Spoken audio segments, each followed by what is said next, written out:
బండ్లు బండ్లు ఓడలవుతాయనేది సామెత. ఈ సామెత పర్ఫెక్ట్ గా సూట్ అవుతుంది ఆ నేతకు.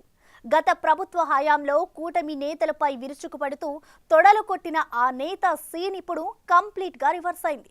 పరిస్థితి ఎంతలా మారిందంటే ఏకంగా సొంత పార్టీ కూడా సస్పెండ్ చేసే పరిస్థితి వచ్చింది. నిన్నటి వరకు కీలకంగా ఉన్న నేత అప్పుడే పరాయివాడు ఎందుకయ్యాడు? దానికి కారణాలేంటి? ఇది స్వయంకృత పరాధమా లేక పరిస్థితులు అలా మారాయా? ఇంతకీ ఈ పార్టీని చూసుకుని రెచ్చిపోయారో ఆ పార్టీకే ఆ నేత వెన్నుపోటు పొడిచారా? ఎప్పుడైతే వైసీపీ ప్రభుత్వం ఓడిపోయి కూటమి ప్రభుత్వం అధికారంలోకి వచ్చిందో రాష్ట్ర వ్యాప్తంగా రాజకీయ పరిస్థితులు చాలా వేగంగా మారుతున్నాయి. అందులో గుంటూరులో అయితే అత్యంత వేగంగా మారుతున్నాయి పరిస్థితులు. సరిగ్గా ఏడాది క్రితం ఎన్నికలకు ముందు గుంటూరు జిల్లాలో వైఎస్ఆర్సీపీ అత్యంత బలమైన పార్టీగా ఉంది. ఆ సమయంలో మనోహర్ నాయుడు కూటమి పార్టీలను, అందులోని నేతలను ఉద్దేశించి ఒంటికాలపై లేచేవారు. అప్పుడు గుంటూరు జిల్లాలోని వైసీపీ ముఖ్య నేతల లిస్టులో ఆయన పేరు కూడా ఉండేది. ముఖ్యంగా జనసేనపై అయితే ఆయన విమర్శల దాటి ఎక్కువగా ఉండేది. నేతలకు అల్టిమేటంలు ఇస్తూ తొడలు కూడా కొట్టిన సందర్భాలున్నాయి. ఆ సమయంలో మనోహర్ నాయుడు పవన్ కళ్యాణ్ ఉద్దేశించి మాట్లాడిన మాటలు, జనసేన నేతలతో వ్యవహరించిన విధానం రాష్ట్రంలోని ఒక సంచలనంగా మారింది. ముఖ్యంగా జనసేనాని పవన్ కళ్యాణ్ పై అయితే తీవ్ర విమర్శలు చేసేవారు మనోహర్ నాయుడు. దీంతో గుంటూరు మేయర్గా ఉన్న ఆయనకు చిలకలూరిపేట నియోజకవర్గానికి ఇన్ఛార్జిగా చేస్తూ పార్టీ అధినేత జగన్మోహన్ రెడ్డి ఆదేశించారు. ఎన్నికల సమయంలో మనోహర్ నాయుడికి పార్టీలో అత్యంత ప్రాధాన్యత కలిగిన పరిస్థితులుండేవి. 2024 ఎన్నికల్లో చిలకలూరిపేట నియోజకవర్గం నుంచి మనోహర్ నాయుడు పోటీ చేసి ఓడిపోయారు. అప్పటి నుంచి సీన్ మారిపోయింది. కూటమి ప్రభుత్వం ఏర్పడి సరిగ్గా ఏడాది కాలం పూర్తయింది. ఈ ఏడాది కాలంలో గుంటూరు రాజకీయాల్లో అత్యంత కీలకమైన మార్పులు జరిగాయి. చాలా మంది వైసీపీని వీడి కూటమి వైపు అడుగులు వేశారు. అందులో గుంటూరు జిల్లాకు సంబంధించి మున్సిపల్ కార్పొరేషన్లో ఉన్న కార్పొరేటర్లు కూడా టీడీపీ జనసేన కండువాలు కప్పుకున్నారు. ఈ దెబ్బతో గుంటూరు మున్సిపల్ కార్పొరేషన్ మేయర్గా ఉన్న కావటి మనోహర్ నాయుడు తన పదవికి రాజీనామా చేశారు. ప్రస్తుతం కూటమి ప్రభుత్వం అధికారంలో ఉంది కాబట్టి ఎలాగైనా తనను ఇబ్బంది పెడతారు. వాళ్ళు తనని తొలగించే ముందే తానే తప్పుకుంటున్నట్టు ప్రకటించేశారు మనోహర్ నాయుడు.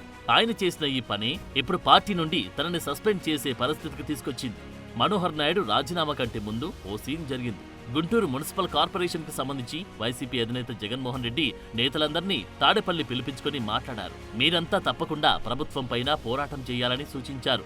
ఇంత జరిగిన తర్వాత కూడా మనోహర్ నాయుడు కనీసం అధిష్టానానికి చెప్పకుండా తన రాజీనామాను ప్రకటించారు. రాజీనామా నిర్ణయంతో వైసీపీ నేతలంతా ఒక్కసారిగా షాక్ అయ్యారని చెప్పాలి. అసలు మనోహర్ నాయుడు ఏం చేస్తున్నాడో తెలియక తలలు పట్టుకుంటున్న పరిస్థితి ఏర్పడింది.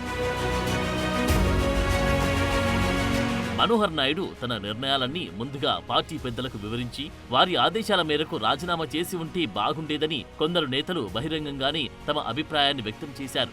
ఏదేమైనా మనోహర్ తీసుకున్న నిర్ణయం ఇప్పుడు పార్టీ నేతల మధ్య పెద్ద ఎత్తున చర్చకు తెరలేపిందనే దాంట్లో ఎలాంటి డౌట్స్ లేవు. ఇంతేకాదు గుంటూరు జిల్లా వైసీపీ అధ్యక్షుడు అంబటి రాంబాబుతో సైతం మనోహర్ నాయుడు అంటిముట్టనట్లుగా వ్యవహరిస్తున్నట్లు పార్టీలోనూ చర్చలు జరుగుతున్నాయి.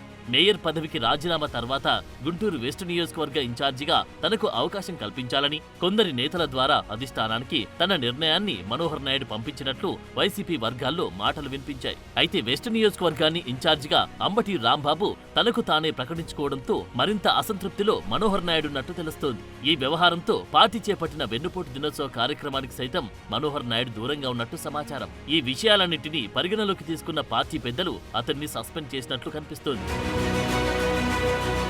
ఏదేమైనప్పటికీ ప్రస్తుతం మనోహర్ నాయుడు రాజకీయ భవిష్యత్ కూడా సందిగ్ధంలో పడ్డట్టే కనిపిస్తోంది. మనోహర్ నాయుడు ప్రస్తుతం పార్టీ నుండి బయటకు వచ్చినా ఏ పార్టీకి వెళ్లాలనే దానిపై క్లారిటీ లేదు. కూటమిలోని ఏ పార్టీలో చేరలేని పరిస్థితి నెలకొంది. గతంలో ఆయన చేసిన వ్యాఖ్యలను ఆ పార్టీ నేతలు మర్చిపోయే పరిస్థితులు లేవు. టీడీపీలోకి గాని జనసేనలోకి గాని మనోహర్ నాయుడు రావడానికి గుంటూరు జిల్లా నేతలు ఎవరు కూడా ఒప్పుకుంటున్న పరిస్థితులు లేవు. అందుకే మనోహర్ రాజకీయ భవిష్యత్ ప్రస్తుతం అంధకారంగా మారిందని చర్చ జరుగుతోంది.